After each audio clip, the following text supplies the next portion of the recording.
Is it? Or Kelly Shivani Rose. Ah. Yes, that's my full name. Yeah, Yes. welcome to Hestia. Yes, thank you. Thank you so much for having me. Yes. You're really welcome. And we don't really know each other at all. No.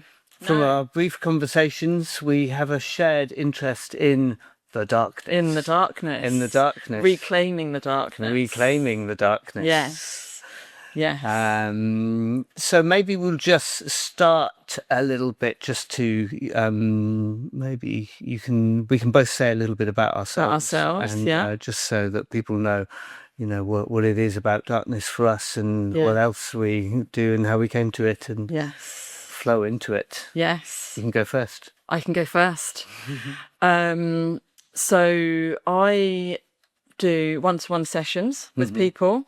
And I also do 2-day immersions, and the whole process that I do, the whole journey that I take people on, it's around pausing and coming into stillness and closing our eyes and going into ourselves and deep into ourselves.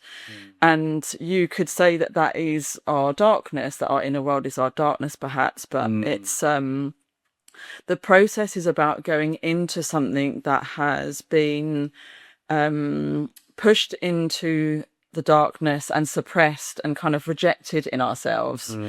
And going into that with bravery, being held by me, and feeling that, facing it, processing it, releasing it, and then coming back up and out. So it's this descent and this rise. And it's something that can be challenging. It can feel scary to do. But I feel like there's such magic in going into the darkness and going into our darkness and embracing that part of ourselves, and maybe reframing what darkness even is, so that we feel like this is okay, I can go into this, because I feel like there is so much gold in the darkness for us to reclaim. So I do that as one-to-one sessions. So I do that over 2-day immersions in nature, and reclaiming something of ourselves that's been pushed away. So that's what I feel really passionate about.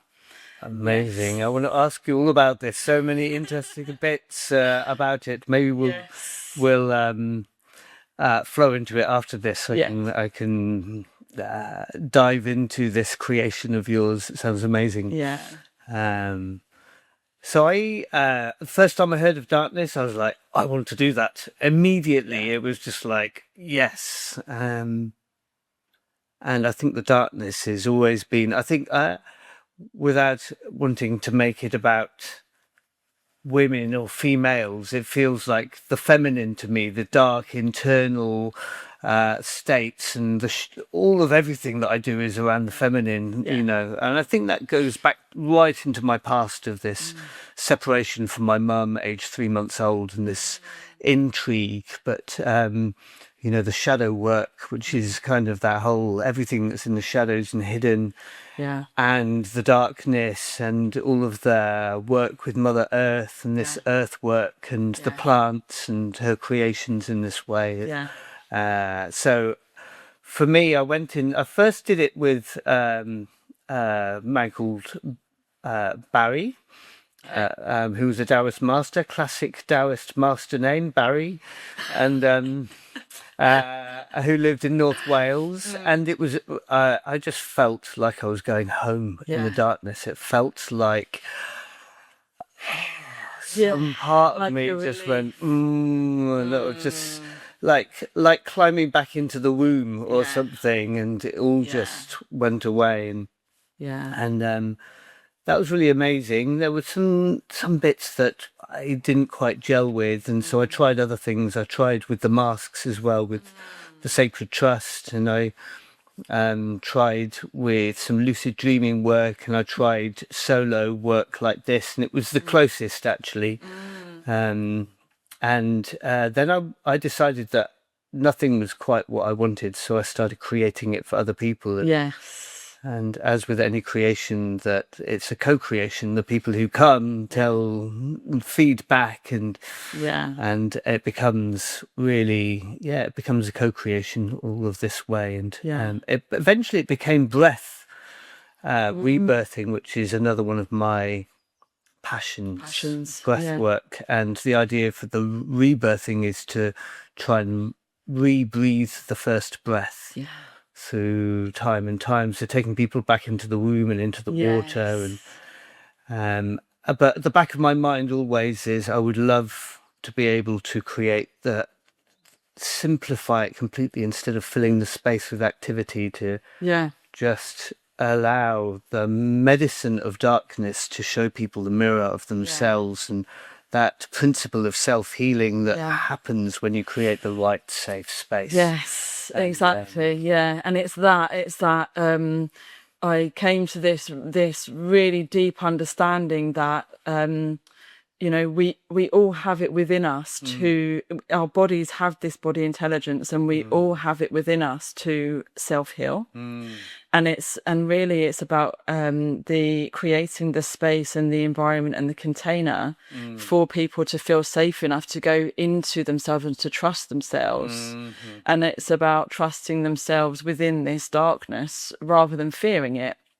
And so much of our conditioning is around fearing the darkness, and that's where we've come into this association between darkness and evil, or darkness and bad things. And I think it's that association that I feel quite passionate about undoing, and separating that, because actually going into our darkness and going and settling down into ourselves and coming to that place of self-healing and rest and rejuvenation and all the things that the darkness really is, which is yin, you know, inside of the yin yang and the feminine. I really resonate with that as well.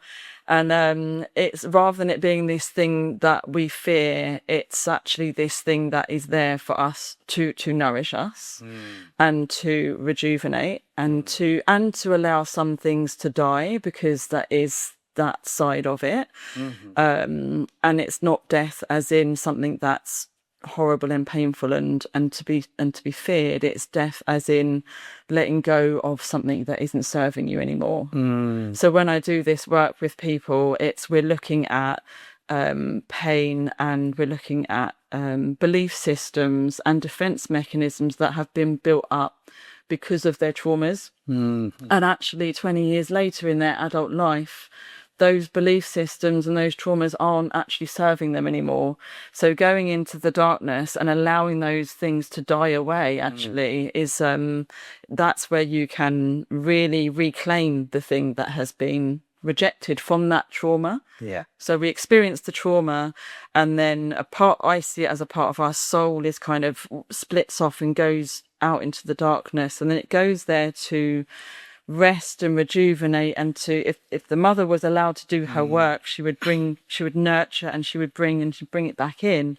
But because we keep it rejected, it stays there, and then it becomes shadow, it becomes more distorted, and then it comes out, it leaks out in unconscious ways. But if we can really let ourselves go in, we end up being able to reclaim something that was always ours.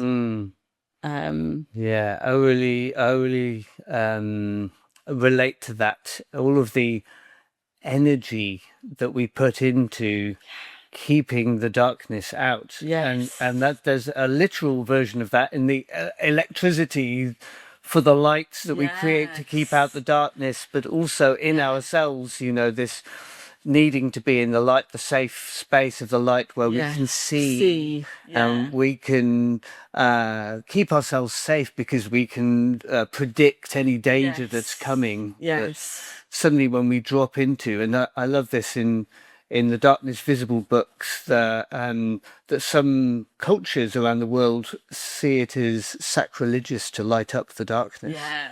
To keep it, you know, and it's a sacred thing, and in this world it's getting worse and worse with all the blue light and the you know, the false solar lights on the phones and everything, messing with it, and just this this thing that's been taken from us, which is this dream space, even daydreaming, and the ability to just allow this space. And I think that's one of from the limited people I've had, I don't know, 25 people through Hestia so far, and it's a common theme.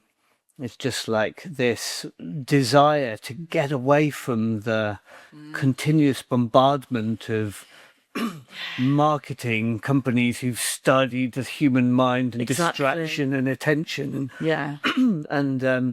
and it's we're bombarded, all the time, and even by our light bulbs and the electricity, and it's another form of the repression of the feminine in some ways. Absolutely. And it's too much light, it's got to be in balance, and we need both. So. Exactly. It's so yang, isn't it? And actually what I've seen happening in myself is that when there is that much yang, we end up in burnout, and then we end up plunging into the darkness. But because we don't have that trusting, healthy relationship with the darkness, it feels terrifying and scary, and then it can become depression almost, because people are so burnt out and exhausted that they go into the darkness, but they don't understand it, they don't feel safe in it. And so my desire to reclaim the darkness is kind of like almost like a preventative thing, so that we don't go into burnout, so that we don't plunge into the darkness unexpectedly, and for it to feel like this scary space. It's more of okay, I'm going to step in because I can feel that I'm becoming overstimulated. I can feel that I've been in the light for so long.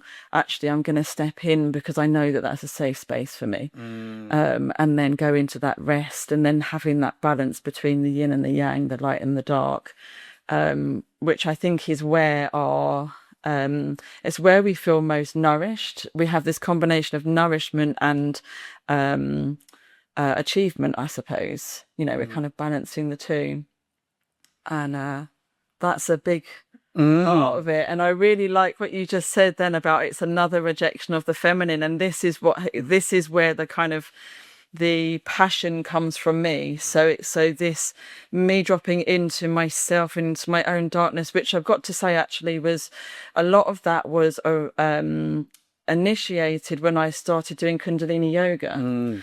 I don't know do you know much about Kundalini yoga? A little bit. Basically, one of the main things is that you keep your eyes closed. So how you go to other yoga classes and you're doing the poses and you're checking around to make sure that you're doing it right, and checking your body to make sure that everything is just as it's meant to be. But in Kundalini yoga, you keep your eyes closed, and they keep on saying, close your eyes, because it's not about the external experience, it's about the internal experience. So it's about going into yourself and feeling yourself and feeling the energy. And it is going into that, even though Kundalini yoga is quite yang in the movements, it's yin in the way that you're going deep into yourself and into the darkness and into the energy and into intuition, into feeling. So it's a really nice balance. And it was doing that work, and it was doing conscious dance and closing my eyes when I was doing conscious dance. And I really started to feel the power of the mother, the power of the feminine. And I was doing a lot of meditation with trees and going deep down into in my vision, going deep down into the earth, my vision and my energy, and just really feeling this like, there's so much power there. There's so much healing. There's so much nourishment. There's so much wisdom. And actually, when I look at the way that we live, there's so much rejection of that. So I have this really deep passion to reconnect with mother, with the feminine, with darkness, because I feel like it's a place of power for us as humans. Agreed. Yeah.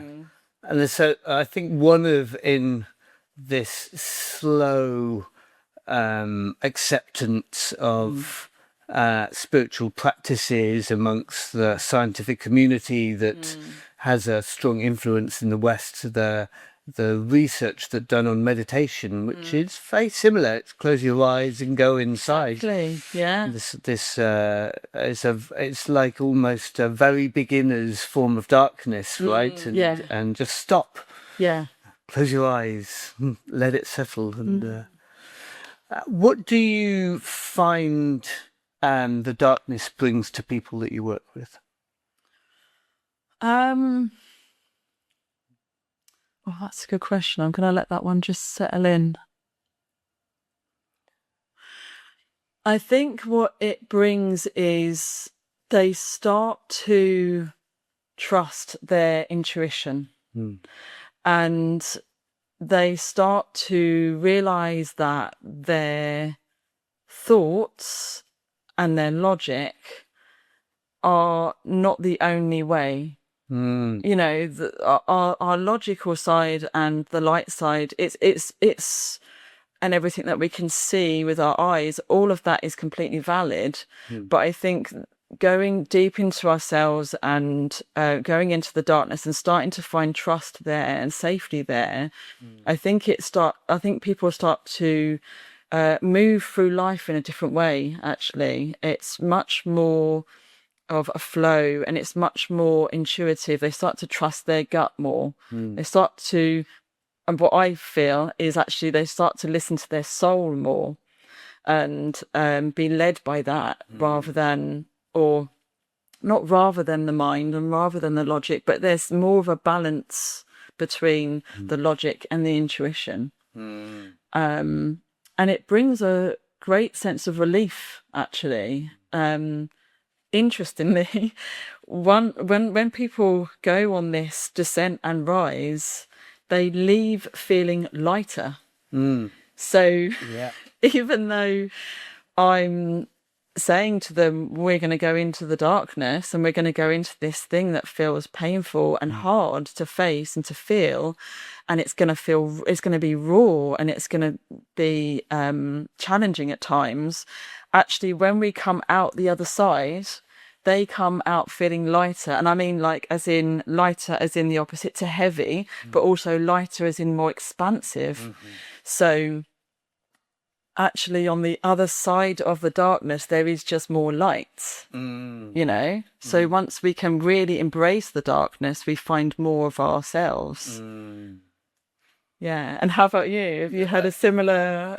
Similarly, yes, I've got when people relieve themselves of their burden, of course they're going to be lighter. And I think this is another balance between the yin and the yang, which is the logic and the intuition. And I think that this is part of the scientific revolution, which has brought a lot to us. Yeah, but absolutely. The other side of that is that in the process, it's tried to cut out all of something that might have been problematic, and I see this in shamanic work, that the imagination gets involved, all the shadow projections get involved in shamanic work. Yeah. And so actually when we meet ourselves properly, that this balance between all of the higher sense perceptions, that science just says slap as your imagination, don't be silly. And we learn at a very early age just to put it into the spam folder. It doesn't even come to the inbox.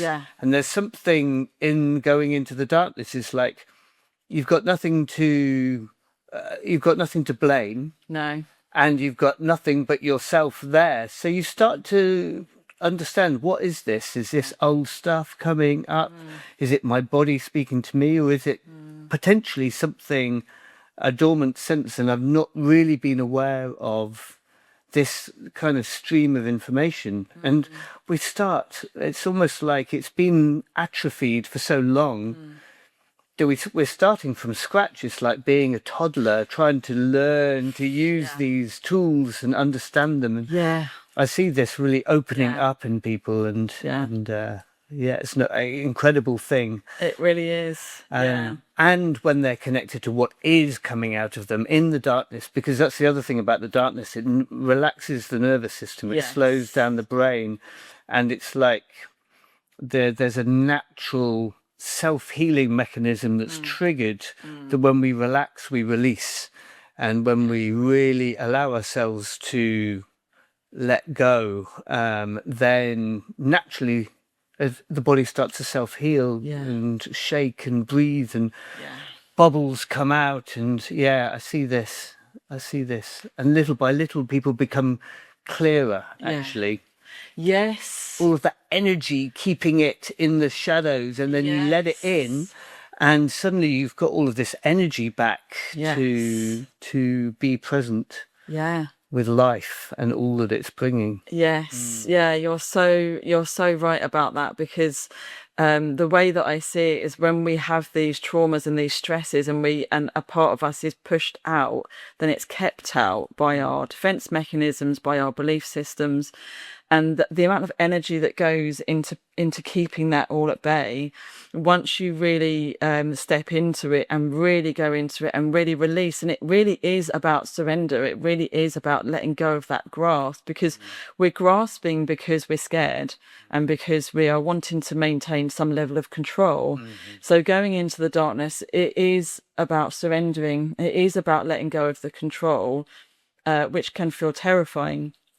But what happens, this magic that happens when we do release and those things do fall away, that part of us comes back in, and it's like that energy of keeping it away, it doesn't need to be there anymore. So then we're fueled up, and I have felt more life in me and life force in me since dropping into the darkness, releasing, connecting with the earth, the mud, and the earth's life force as well, and bringing that up into my body. And there's this, it feels like there's this like plugging into the earth is like plugging into, it's like charging ourselves up as batteries, but it means that we need to kind of soften and let go of the control, and not be so focused on understanding everything or making everything make sense. And the science world, it's so valuable in lots of ways, but it is trying to make sense of things all of the time. Which I love. I mean, I love a bit of science. But at the same time, there's so much that if we really cling to that, if we really grasp hold of that, then we can become a bit too stuck and a bit too rigid. And it's having that balance and softening into the darkness is, I just think it's so magical. It's so rejuvenating and nourishing, and you get more clarity. People think of clarity as being the light. And actually, I've had more clarity when I've closed my eyes and gone down. And like you say, sifting, like, okay, that's shadow that I need to work with. That's unfelt pain. So I'm going to feel that and I'm going to release that. Okay, that's a belief system that doesn't serve me anymore. And once you sift through and you clear all of that, your sense of clarity, your sense of self, I think, and who you are underneath all of the layers, I think that's the magic of it. The truth of it. I think there's an irony there, isn't there? Because the people who have made the greatest scientific advancements are the ones who've actually embraced the mystery and the wonder of not knowing. They're the ones that have gone into the darkness. And that's how the light is brought out. Exactly. They're the ones that have gone in, and that's where the clarity comes. All of these people who, you look at some of the greatest scientists, and they have some wacky ideas all over the place. We hear about the ones that make sense, but if you entertain all of the others, it's because there's something in the mystery. And I sometimes think, in my greatest spiritual, playing around with ideas, I don't know anything, but I quite like this. I ask the question, why do we, if we are just in amnesia, we come in and we forget the previous lives and we forget what happens before, why do we choose amnesia? And I think that one of the things that you can't do if you are part of the one and all, when we come back to the one, is that you can't taste this most precious thing, which is awe and wonder. And that's what's in the darkness. This whole world opens up, and I think that in this swing from the masculine and the feminine, we've gone into this kind of and it was needed. I mean, look around us. We have so much comfort and Exactly, safety, and the yeah. roofs and the clothes and the microphone and the cameras, and that we can share this over Yes, over the globe. over the whole of the world. Yes. And it's been so great. And Yeah. yet, many people who get caught up in that scientific mindset Yeah. forget to embrace the fact that we know so little. And Yeah. it's just models. It's Yeah. just all of science is just ideas. You Yeah. know, Yeah. and that have come out of that. And Yeah.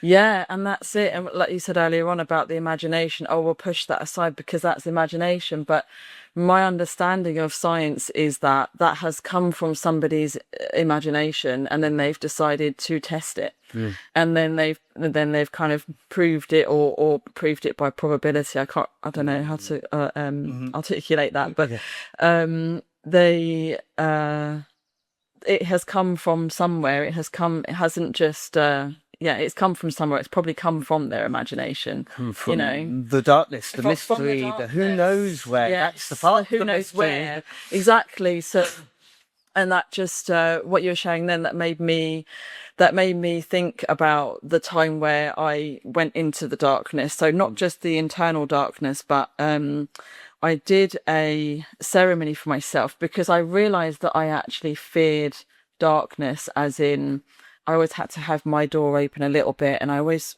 was scared about there being like energies or monsters or whatever. When I was a child, I was very scared of monsters under the bed and all this kind of stuff.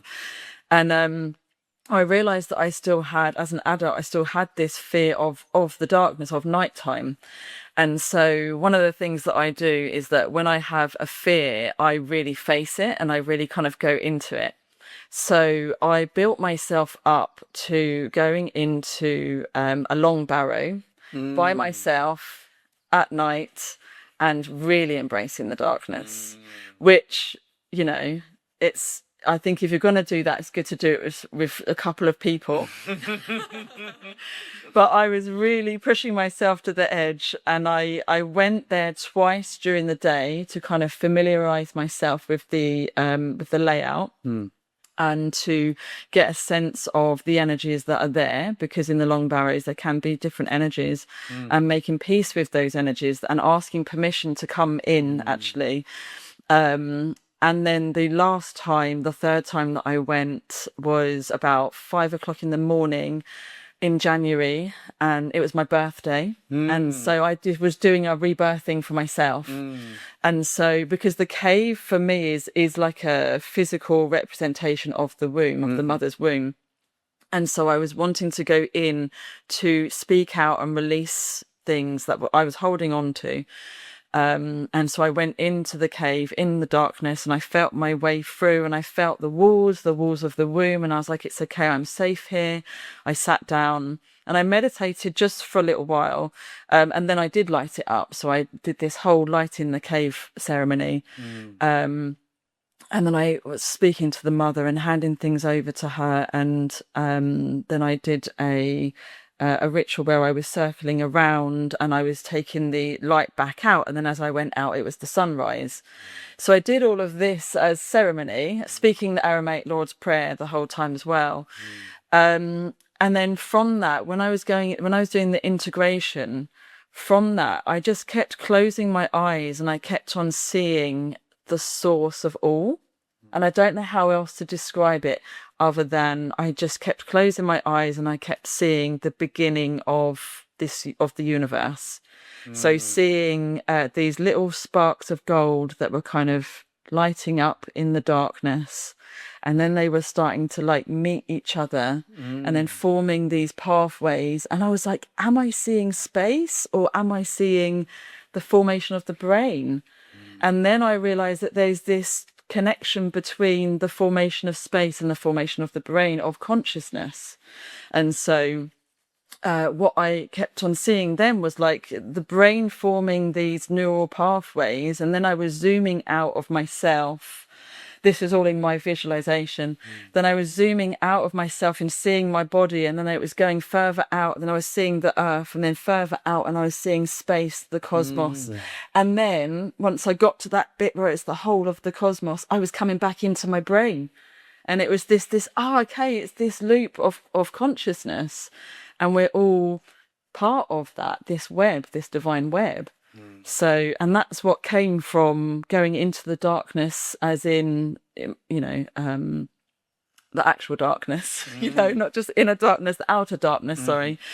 And that's one of the things that I've done that has come out of that. And it gave me more of an understanding of us and what we're doing here. And I think you can't see that with your eyes. You need to close your eyes, and you need to go into darkness to go into this inner space, actually, and into this source of all. And I think in the source of all, we have all of our potential there as humans.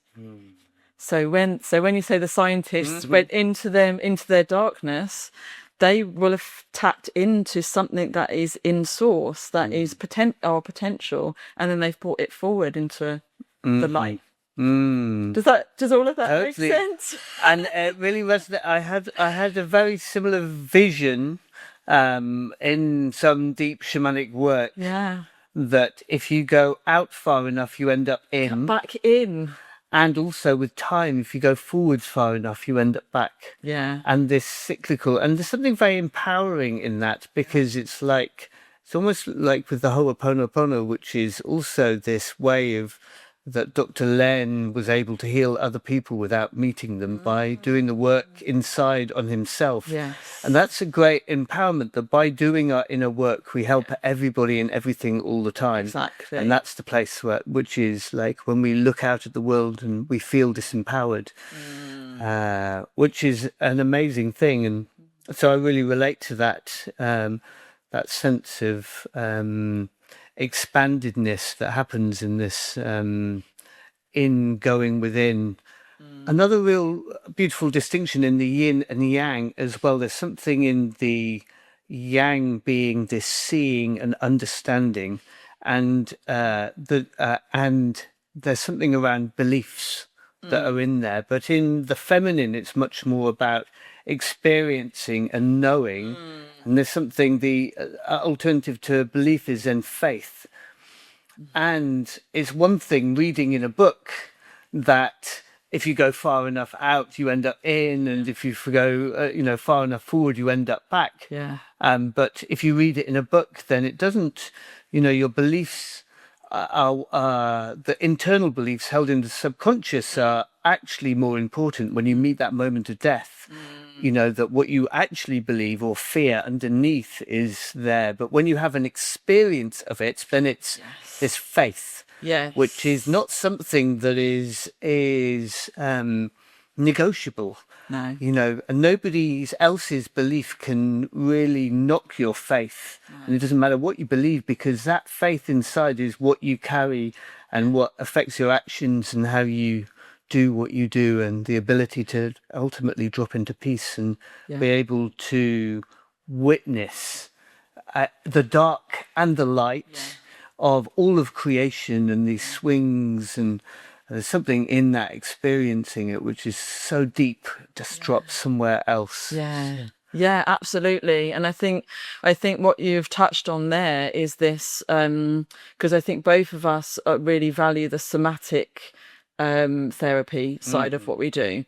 So, and for me, that is the going into the body and embodying, and in a way you could say that is going into the darkness, because you're going into the felt sense and the sensation. So we can talk about our pain, and we can talk about our belief systems, and we can have that from our minds, and we can try and understand what happened to us as children with our minds. But unless we really drop into the sensation of what it was to experience that trauma and to allow ourselves to process it, and it comes back to what we're talking about earlier on about the body's way of healing, and it already knows what to do. Our bodies already know how to recover from a trauma. but because in our conditioning, our minds say, no, you can't do that, you mustn't cry, you mustn't scream, you mustn't rage, you mustn't shake. If you know, all of these names that we've been called when we were children and we fell over and we were shaking and we were like in distress, all of that just took it all back up to our minds and it separated it back out. So one of the things that I do is I help people to return to that moment or that time where really they deserved to be looked after and held and loved through that trauma, to allow their bodies to do this natural recovery. So we can talk about our traumas and we can talk about our beliefs, which we do a bit of when I do the 2-day immersions. We do a bit of talking because I like to work on a mental level, emotional, physical and spiritual. I feel like that's a good holistic way. And so we do talk about that, but then it's combined with dropping into the sensations in the body. And I do, part of what I do is a breath work, body work journey over almost an hour with music. And we titrate between going into the pain and resting, going into the pain and resting, speeding up the breathing, bringing it back down. And it really helps people with no words. And it really helps people to really, and it's blindfold, dropping into the pain and really feeling and connecting with that part that just needs to rage and just needs to cry and grieve and release what is being held in the body. And that is darkness, and that is the feeling and the senses and the sensations. But coming back out of that is what brings us the relief. So we can talk about it in our minds, but dropping into the body. And I feel like that's when the soul can really drop in, because it feels like this body is a safe place to reside, because we've gone into that and cleared and released, made space for our soul, our spirit. Depends on what wording you use for that. But yeah. I recognize, I think I recognize in you, because I recognize it in me. There's lots of really intuitive and incredible practices that work really well together. And as we work with them ourselves, then we learn to lead, to combine. There's an intuitive healing sense in this. Obviously it's more difficult when it's not one-to-one with a group, but there is this, because we've walked the path, we can nurture people along that path themselves. I'm wondering what your journey was and how you found these things and created the journeys that you have done. Wow, that's going to be summing up the last 7 years of my life. And so my journey to that was 7 years ago. I had a little bit of a mini breakdown, and it came, and it again, I resonate with what you're saying about keeping everything at bay, because for years I didn't realize I was doing it, but I'd kept everything at bay, and it meant that I would swing from being quite depressed to being quite like short-tempered and reactive. And I got to a point 7 years ago where I just was like, I just can't do this anymore. I just can't carry on like this. And without going into too much detail, when I was in this kind of despair, I was just like, what am I supposed to do? And I felt this and heard this voice, this calling to go to the White Spring Temple in Glastonbury in particular. And I didn't know why. And I'd always gone to Glastonbury as like a go to the crystal shop and buy something, or, you know, walk up to the tour. I felt like something intriguing about Glastonbury, but I didn't really know what. But it was really about doing that. And it was doing that at my moon time, that particular time. And I would go every month and do a solo pilgrimage, because I have a family, so I had needed to go and do that by myself, do a solo pilgrimage to the White Spring Temple.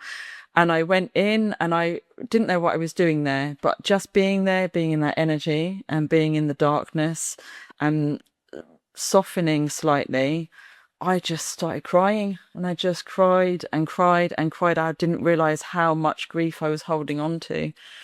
And then I just decided, I just had this realization that there's so many things about me that aren't actually me, and I need to start going through these layers. So I started doing Kundalini yoga and conscious dance and grief tending ceremonies. So there's a grief tending ceremony. I don't know if you have heard of Francis Weller. Of course, yes. Of course you have. The Wild Edge of Sorrow. Yes, exactly, exactly. So I've done a lot of that, and I just started to realize that once I really go into it in that way, that actually when I come back out, I'm relieved more and more. And I combined that with a training in mystery school, Path to the One Heart mystery school training. And I've also done Reiki training years ago. And then a couple of years ago, I did holosomatic bodywork training.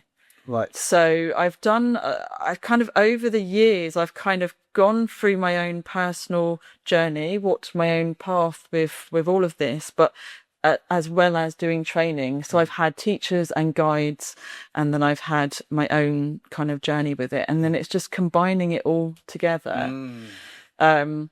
Then I have another beautiful story, but maybe it's a bit long for today, about this connection with this sacred spring in Somerset. So that's where I hold the 2-day immersions. Right. At this sacred spring. Let's time is an illusion.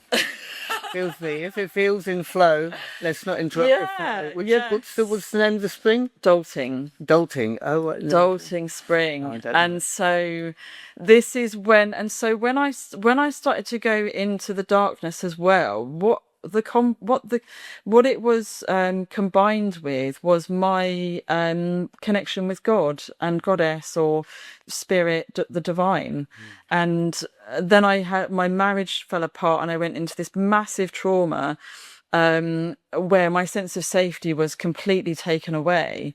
And then I kind of dropped into this faith in spirit, and felt completely kind of held. It felt like I was falling, and then I was completely held by spirit. And then I started to these journeys into my inner world, into my inner darkness, releasing things. I started to just build up more trust with spirit and more understanding that everything that I'm doing now is a co-creation.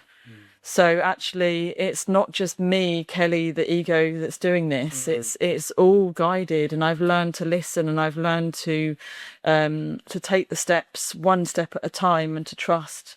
Not focus too much on the goal over there, but actually take each step and to trust. And each step of the way, it just took me to Dolting Spring. And the 2-day immersion that I've created, it was these massive beech trees that are there, and when you sit in the middle, it is honestly, it's like being charged up. And I sat with those trees one day, and I said, how do I show people that they are divine? Because one of the griefs that I carry is that lots of people are walking around and not realizing how sacred they are, and how beautiful they are, and how they're this innocent, pure being inside of them that's full of joy and awe and wonder. And actually the burdens of life and the traumas of life have kind of weighing on them and holding them down. And because I've been through this process of unburdening myself, and I know what that feels like, and I want to share this with the world. And I asked the trees, how do I show them that they're divine? And I went back and visited. I go and visit and collect water there.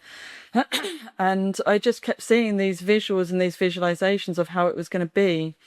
And then I met a man and had a little romance, but with him. But what it led to was that he was good friends with the people that live up the road from Dolting Spring.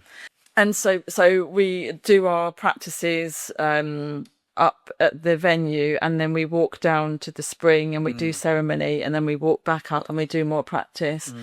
And it's a really beautiful journey, and I have lots of good feedback about it. And that's all come about because of me listening to my intuition or the guidance from God. Divinely inspired. Divinely inspired, divinely guided. And I do think that our connection with the divine does come from a level of surrendering and letting go of control. So when we do step out of the light and this need to know everything and this need for it to be a certain way and understand everything, when we can surrender and soften, actually, I think I found God in those spaces more than... Does that make sense? Totally makes sense. I was in these archetypal two-pole system, the feminine, the body, and the spirit, the masculine. It's like, and actually, to some extent, the ego is an expression of the body wanting to survive and procreate. It's this birthing, and without wanting to say that females are egotistical or something like this. Yeah. But there's something in that it blinds us until we sink into it, and we can't hear the divine voice, whilst the ego voice is so loud. Yes, and absolutely. when finally we get to this place where there's more balance between it, then the inspiration comes up, and our cup overflows, because we've got this energy coming in, and suddenly it becomes service without us even realizing. It's not like you have to learn how to be in service. Service is a symptom of healing, actually, I think, in internal. And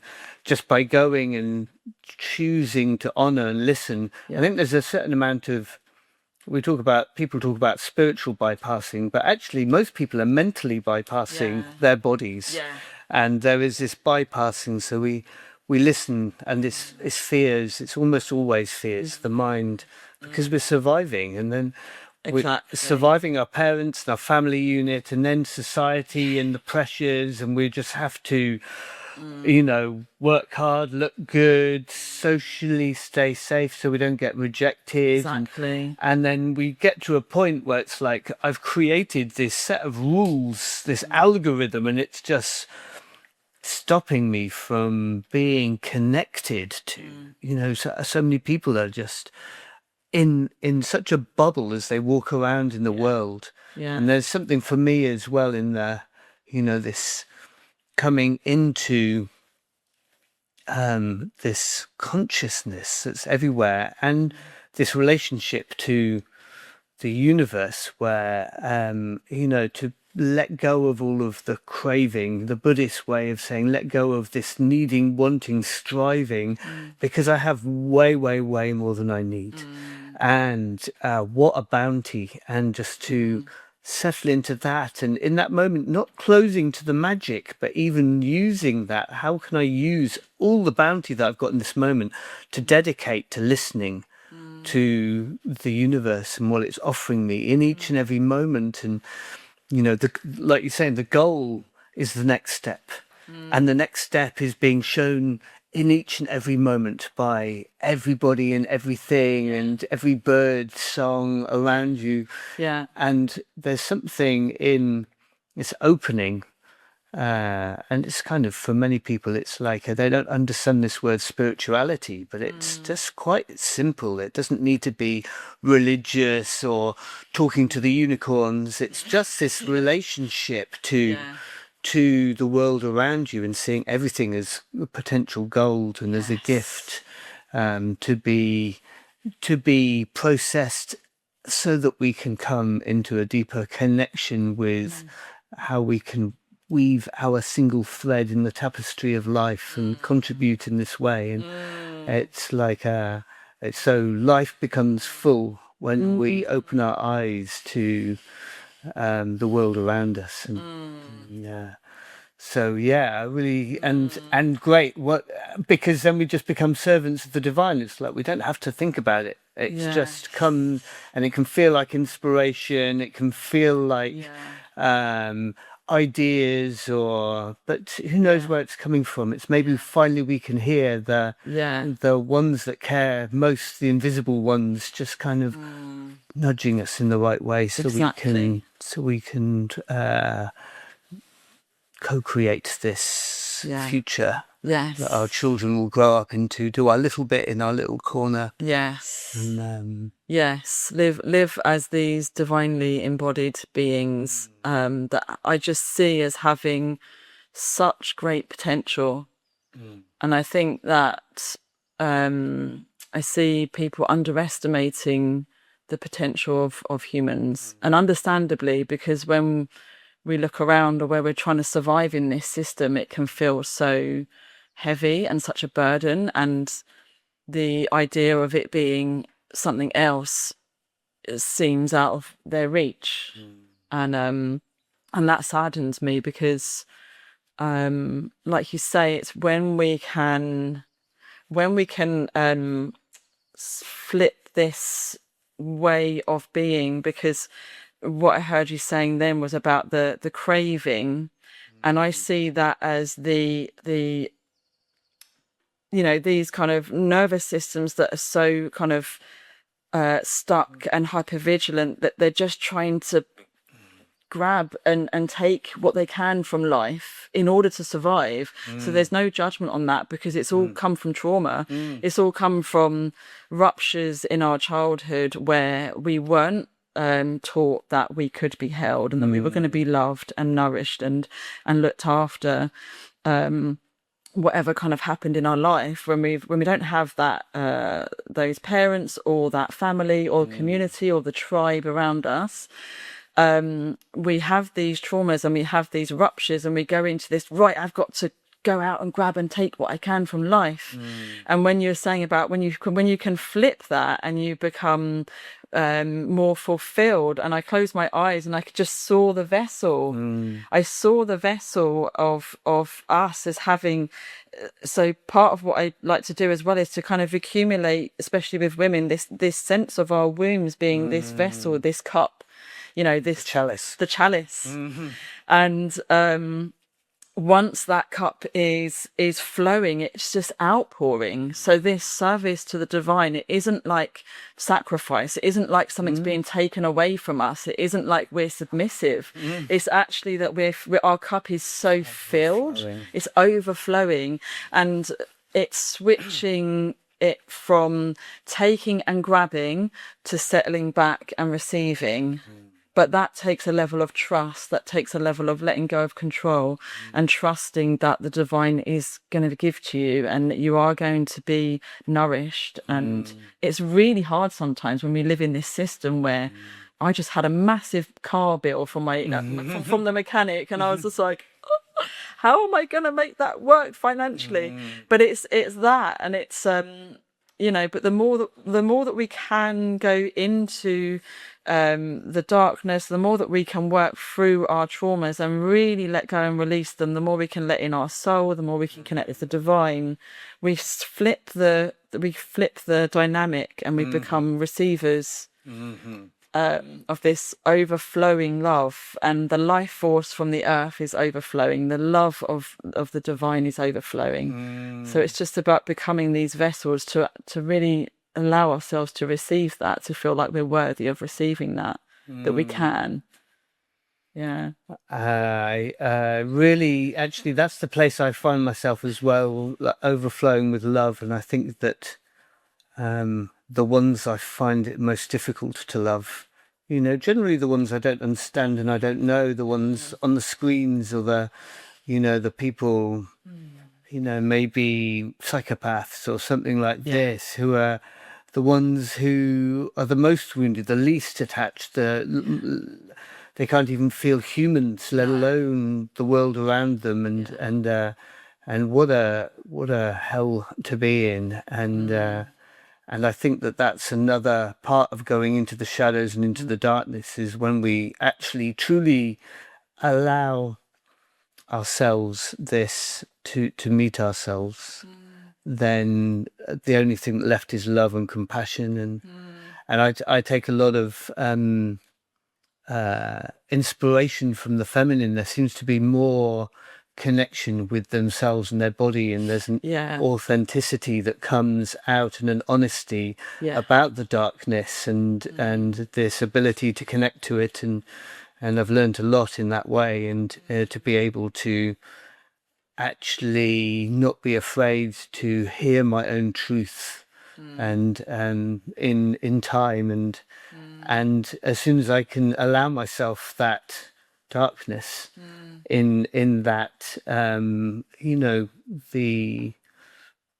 in the maybe the traditional meaning of darkness out there, which is something that is maybe has selfish intent, somehow in that way. Is the more I can allow myself to witness it in myself, the more I can see and overflow with love, even the people who I find it most difficult to love, underneath it. It doesn't mean we don't say no. No, we definitely need to have the boundaries, don't we? Yes. We definitely need to be able to say Loving no. boundaries. Loving boundaries, Because it come from fear. Yes, exactly. Yeah. And I think if I've heard correctly, what you've touched on there is this a little bit of a the darkness that we're talking about is different to what most people understand darkness to be, or what they associate darkness to be, and that's something else that would be great to talk about. Is because it's, how are we doing? Well, we're almost at an hour, about 5 minutes away, but we can flow. It's just I'm just going to get some water. Okay. Perfect. Water for flowing. Exactly. And so when I've gone into this journey within myself about the reclaiming the darkness and how important that I feel that is for us as humans, and it's this connecting in again with the mother and reclaiming the role of yin, of mother, of feminine, and all of that, and how essential that is for us.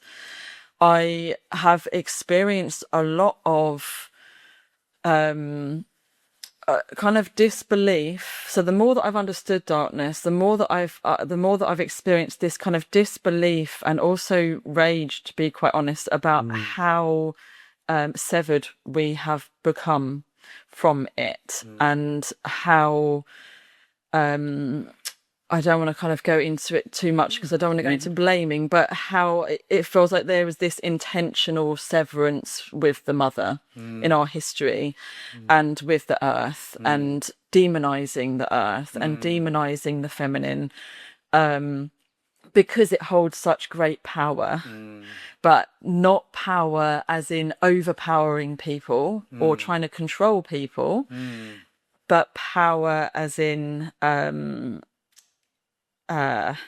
us all having our own sense of selves and our own sense of purpose and place in this world that makes us harder to control.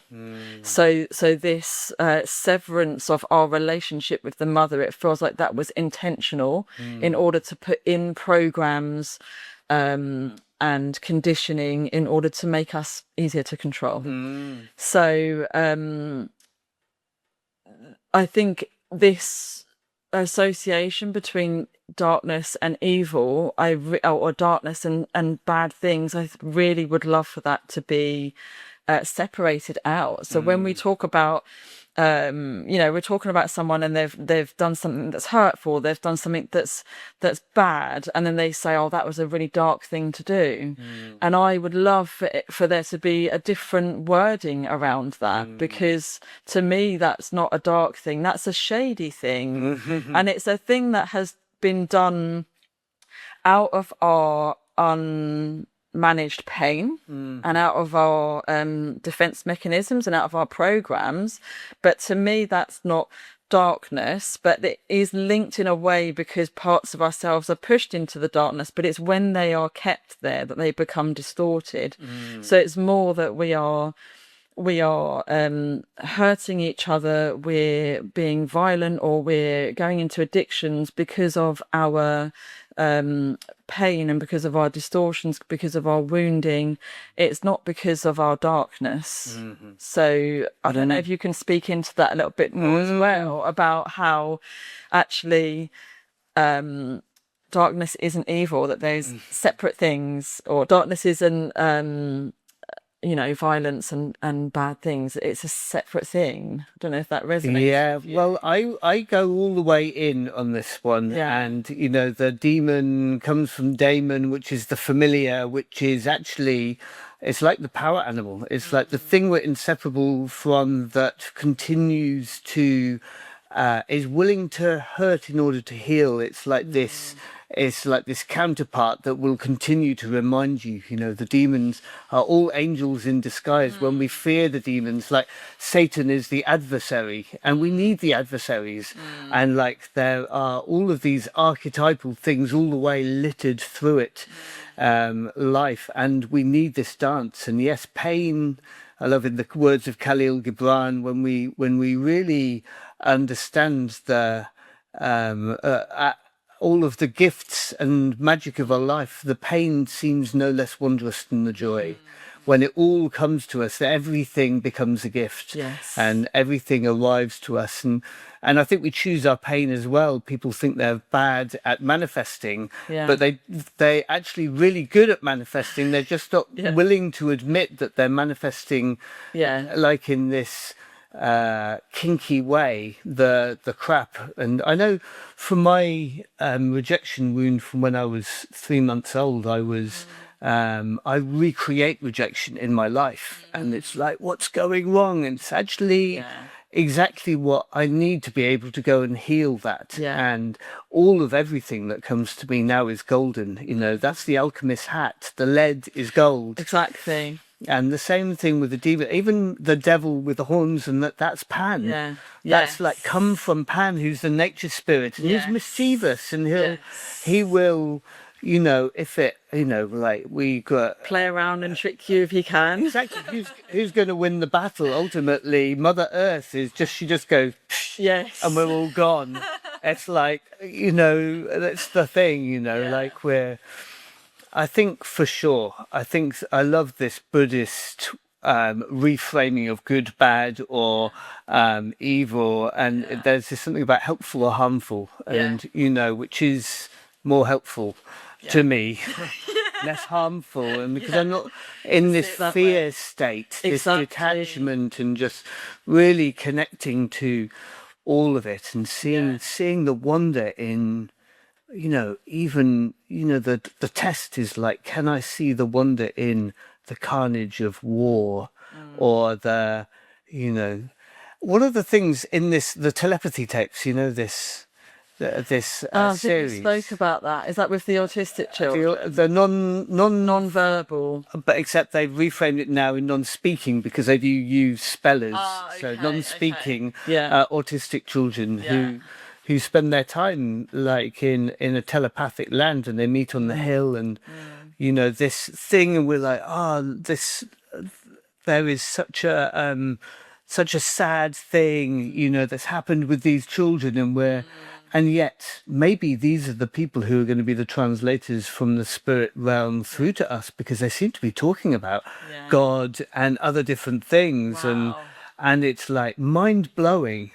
And, I see, for instance, I see a lot of dyslexics having this incredible ability to think outside the box, and, all of these things that we consider to be problems. The problem is the solution is the problem. The same with the anger comes up because it's the solution to the problem that we're facing. It's like, I need some energy to say no and create all the changes around me in order to be able to change the world around me, and the sadness and all of these things labeled as negative, or it's all grist for the mill. And really, when you see the whole of creation, the dark and the light, all as one, as part of God, that, Satan and Lucifer, just to use this archetypal system taken from a religion, because in our country we can associate it, they're serving God. They're still the creation of God, they're still serving. And people don't want to get that, and don't want to understand that we need the death. It feels like my life was given to me, and I'm so grateful for it. but there wouldn't have been space if everything before me had continued to live. Yes, exactly. And so in dying, I create Yes, space for the next exactly. generation. Yes. And because I'm grateful for my life, I Yes. happily make space for other people to experience it. Yeah. That whole thing. So I'm, as I say, I'm quite an extremist on this dark and light front. And it's, I mean, I can Let's go to the philosophically edges. talk about it, Yeah. but there are still things that really, Yeah. you know, that I course. find difficult. I find it difficult to witness Yeah, same. these things are happening and to Yeah. make sense of them. And that's my brain fearing it, Yeah. trying to make sense of it. But Yeah. my faith is it's all part of something Yeah. way more profound that I can even ever pretend to start to understand. Yeah. So why? Inconceivable, isn't it? Really. So the goal is the next step. What here for next me? step? Where what's happening for me around me, and where's the next step? Yeah. That's the goal. The Yes. next step. What's next? Yeah. Yeah. And when you said then about the death and letting go and making space, that's what I've learned from the trees. So when I've got done my shamanic journeying with the trees and my drum, meditating with them and going deep into the roots and really connecting with nature, it's given me a sense of safety within that cycle of life, death and rebirth. So not only the wisdom of that and the alchemy, when we become these alchemists, but also the wisdom of it, because and going back to a scientist, Einstein said, when you look deeper into nature, you understand everything better. And so when I really connect in with nature and I see her cycles, and I see the cycle of the trees, and I see that we get to autumn and the leaves start to die and they start to fall down and they go into the ground, they start to decompose and turn into compost, which becomes nourishment for the roots, which goes back into the next cycle for the year after. That nourishment goes into the roots and then comes up into the tree, and then spring comes and the buds come, summer, the leaves are out. And so I see this cycle as being a way of connecting with the eternal flow of life force and the eternal flow of the divine. So if we were at this stage of the summer and we were holding on to that, and I'm talking about that in ourselves, when we can mirror ourselves with nature, and we're in this glory and we're really holding on to that and we don't want to let it go, and then we start to become really controlling and really rigid and really stuck like this, the flow of life can't move through, and the divine can't move through, and we can't hear the divine anymore because our minds have become so stuck in a particular stage of our life. And so and then the tension in ourselves start to build up. We start to feel this tension and this feeling of being trapped and stuck. And it's because we need to allow the autumn. We need to allow the leaves to turn brown and to slowly die and to slowly fall down, because we go through life in these cycles. We go through these phases in these stages, and the more that we cling on to something, a stage of our lives, the more suffering we cause ourselves, actually. And I see this combination of like pleasure and pain, and if we can allow this flow of pleasure and pain without trying to control it, we actually reduce our suffering. Our suffering comes when we try to avoid the pain and the pleasure, and we become really rigid. And but if we allow ourselves to be like trees, to go through our seasons, to go through our the death of the leaves, and then the falling down and the stillness and the kind of really deep winter death process, the more that we kind of can really go with that flow, the more that when the spring comes, we are rebirthing and rebuilding something new of ourselves, and we go into another phase of our life. And I think that because you mentioned earlier that women seem to be able to connect more into that, and I think that is related to our cycles, because you can see the menstrual cycle as a mirror of this. Yeah, exactly the same thing. The ovulation being the leaves being really full and vibrant, and then you get the autumn stage where the blood starts to kind of fall away, it starts to come down, and then the winter is the actual bleed, and it's like you feel so heavy and so deep, and you just need to rest, and then you come back to the pre-ovulation, the bud. And I think because we have that as a monthly cycle, when a woman can really connect in with her monthly cycle and welcome each phase, it becomes easier to welcome this process of death and rebirth and life. So perhaps that's harder for men to understand. I don't know. For sure. I can't speak for men. Well, so. understanding is not experiencing. Exactly. So you can tell me, but I don't know. Exactly. You know, how can I know? Exactly. How can I really experience it? I mean, I experience it in the seasons of the year, the annual cycle, in a different way, but not in that way, and that's very tangible. And I feel like, just going back to the mostly male-led programming over the last few thousand years, which has been to disconnect us from the mother and disconnect us from this wisdom. You have to override your cycles, right? Yes, exactly. Because I don't anymore. Monday to Friday, 9 to 5, and you know, it all just keeps going, and in this linear way. And so it bulldozes over it, and I don't want to make bad, you know, I can see that maybe in this swing there was a need to go into the masculine and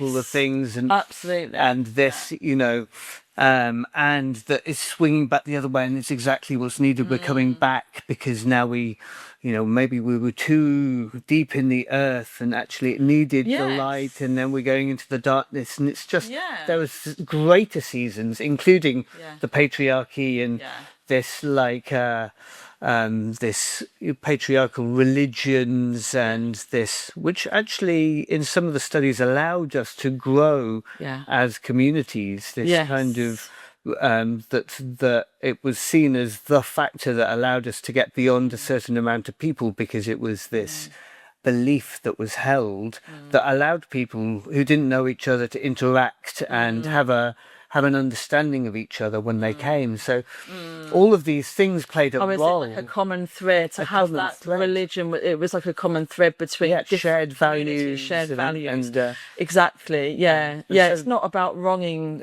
No. It's about observing and seeing the impact and the result of some of that severance.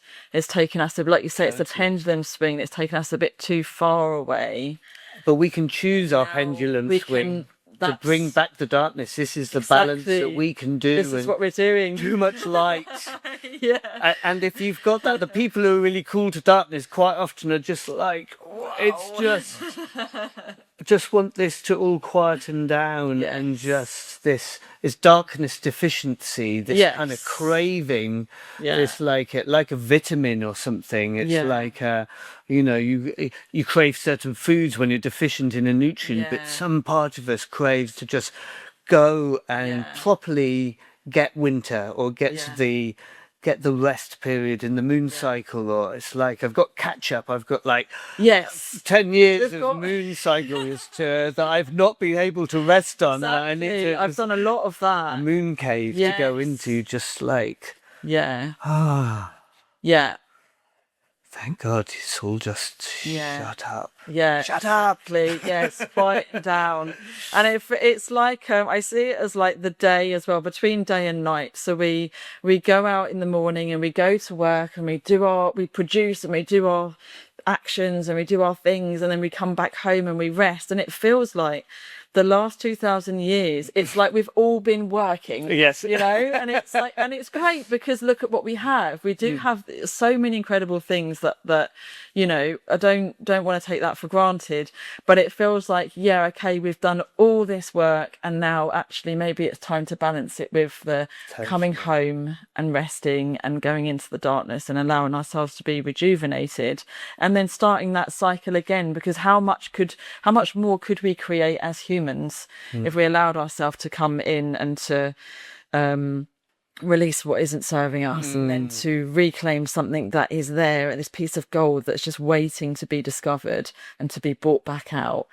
So yeah, I do think that there's this swing back to nature now, and I feel like there could be this beautiful way of living that combines technology and nature, and embracing both, and embracing the individual with the community, and this yin yang. I feel like actually maybe we're coming to this sort of place where we can be in balance and be complementing each other. The yin and yang can be merging and complementing rather than competing and contradicting, because I see a bit of that has gone on as well, like this, what's better, logic or intuition? What's above and what's below? And it's like, actually it's not about that. It's about this beautiful dance and interplay. Totally balance the divine union in this way. Exactly. Yeah. I see something else as well. I see, like, you're talking about working for 2,000 years, but I think the common dream of the ancestors is, because we're in survival mode, is like, the dream is you have children and it's just like, I want you to have a safe space so you can heal. Yeah. And it's like, finally, we're in a state of humanity now where we're getting an opportunity to stop and go in, where there's the abundance, there's the safety, and we've created this space. I mean, this is, I remember one comic, I think it was Doug Stanhope, saying, surely the end aim of each society shouldn't be 100% in employment, it should be 0%, this idea that we can just go into our creativity, but within that safety, that finally we are the generations that are built upon the dreams and the hard work of all of the ancestors. Finally we can go inside and do all of the healing for all of the generations coming in. What they couldn't do. All we carry from all of the beliefs and all of the things that are lodged inside our DNA and in our family structures and in the things we were told when we were young and we pass on. And finally we're at the stage where we can go, not just in our lives, all of the trauma from our lives, but back through the generations. And there's something, now is the time for the darkness to stop and just to let our bodies just shake and breathe it all out and reconnect and go, wow. Why have I not noticed this amazing world before? What a creation. Well done, Mama. Well done. Exactly. What incredible beauty that's here in the hearts and the souls of each and every human being. And all of it, just mind-blowing. Yes, it is. Yes. Maybe that's a good note to end on. I don't know. You want to say anything else you want to say? Or? Well, I was just thinking about asking you about the, because we've talked about the kind of inner darkness, but I'd love to hear about some of the experiences that the people that come to your retreats that actually have this outer darkness and this ability to be able to actually open your eyes in the darkness. Because there's one thing about being able to close our eyes and being able to go inside, but actually to be able to open your eyes and be surrounded by darkness and what impact that has on people. Yes, well, people in the darkness, they say they see the same things when their eyes are open and their eyes are closed. But when your eyes are closed, your attention comes in. When your eyes are open, your attention comes out. And actually, it's a really good analogy for the fact that we think that we can see something other than ourselves outside of us, but we can't in other people. If you spot it, you got it. Even if it's a seed of it, the fact that we can recognize the good or the bad in anybody or anything else means that the only way we can relate to it is inside of us.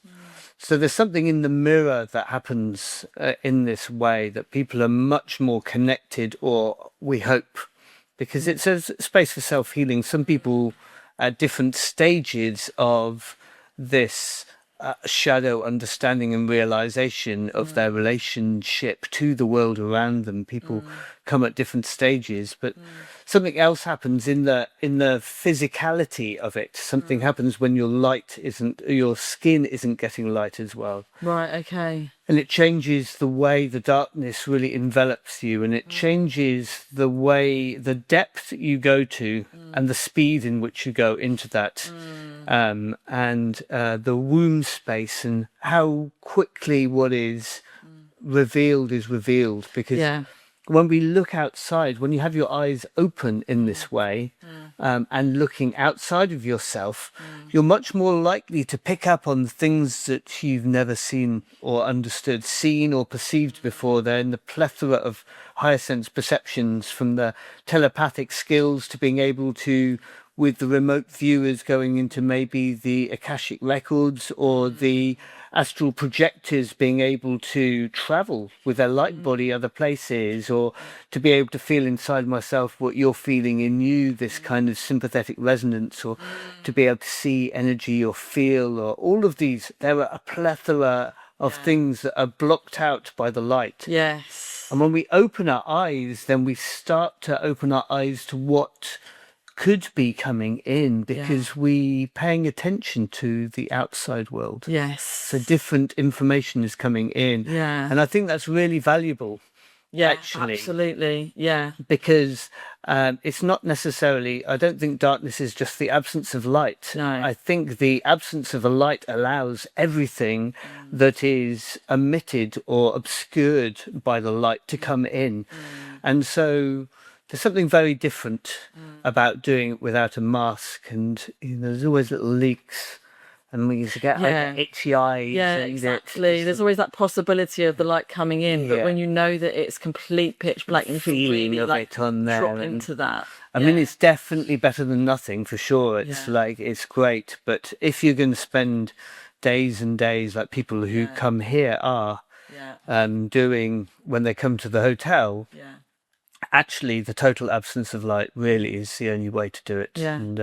It brings me on to something else that I wanted to say, and that was about a wondering that I have, which is perhaps in the past, before we had electricity and before we could just turn on the light in the evenings, that and we would kind of gather around the fire more, and we'd be more connected with the light, the day and the night. Whether we did have less fear of the night because we had more of those sensory abilities. And so perhaps part of our fear of the darkness, as in like the nighttime, I mean, obviously there's that primal fear of like, I can't see if there's an enemy, I can't see if there's a threat, which is completely valid. But at the same time, I wonder if in the past, because we were possibly we were connecting so much more with our sensations, and possibly I don't know about psychic abilities, but just this extra sensory perception, that we couldn't have seen a threat, but we could feel that threat. So we could feel if there was some danger coming towards us. Whereas now in our modern society, we're so focused on the light and electricity, we've lost those senses, have been dulled down. And so we have more of a fear of the darkness because we can't trust we don't have that connection or that remembrance of our extrasensory perception and our senses being able to go out further in order to detect. So we don't trust ourselves. We don't trust ourselves because it's all still coming in. All of that information is available to us. Yeah. And sometimes it does get through, like we think of someone and then they phone, or or you know someone's looking at you, or all of these other different things. Or exactly. Also, when you walk into a space and you know whether you can feel the energy of a space. Yes, exactly. And you can feel where objects are. So earlier on I was asking you, do people bump into the furniture? But I imagine that once they've been in that space for a little while, they get a sense of what that table feels like in their energy field. So then they move around it. And I love dancing at ecstatic dances with my eyes closed. And I really love being able to just sense other people's energies. And I'll be moving around the space like this. Maybe everybody else has got their eyes open and they're like, right, we better give her space. I don't know. But I think I love being able to close my eyes and feel into my body and my senses and other people's, and we move around and we weave into each other or around each other, and it's kind of retraining myself to trust those senses. I'm smiling because there was somebody who was in the darkness here, and we've got these big lampshades. And I always say to people when they go in, that's your little nemesis for the time you're in here. It's just like, we like to keep you a little bit on your toes, and it doesn't hurt the head. It's face thing. But he did his whole 7 days without bumping into it, and then when we got the light on, he bashed his head on it 3 times. So. Which goes to show there's another really interesting form which I'm really interested in. I've not had time to go into. I have tried actually to reach out. There's a woman called Nicola Farmer in this country who's training children, but they have the mindfold masks on, and they can see and they can colour and they can play ball and catch and I think all of these things were a significant part, all of the other cues that the birds have stopped singing. Yeah. Therefore, there's something coming. Exactly. All of these other ways which we feel and sense, and we've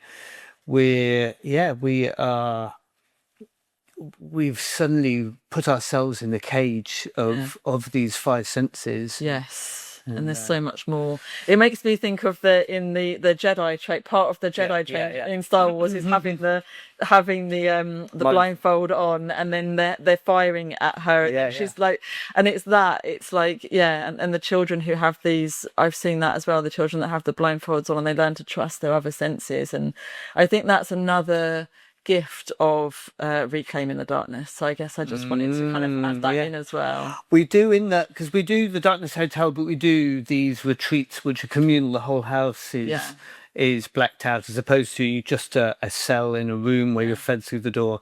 And in this room actually, and every morning we do Qigong, which is the Taoists' major users of the darkness in this way.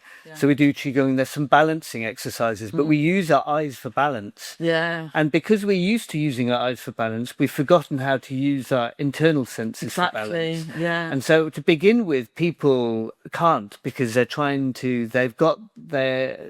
using this as a crutch, the eyes. But there's another sense that you can tune into, and I find people, when they really tune into their body, they can find their own sense of balance. And it's a really tangible example of when people can, when restricted from their sight, can quite easily and in a short amount of time begin to tune into another sense that's available to them, that they've been divorced from somehow. Absolutely. There's so many gifts in the darkness. So many gifts. We've covered quite a lot. We've covered quite a lot. We've done really well. It's been a lot of fun as well. And it's really beautiful to meet a fellow darkness enthusiast. Yes, we could go on for hours. Sure, hours. Yeah, thank you so much. Yeah, thank you. Thank you for your time. Really beautiful getting to know you in this way. And, let's do it again sometime. Do it again. Let's do it again. Yeah, absolutely.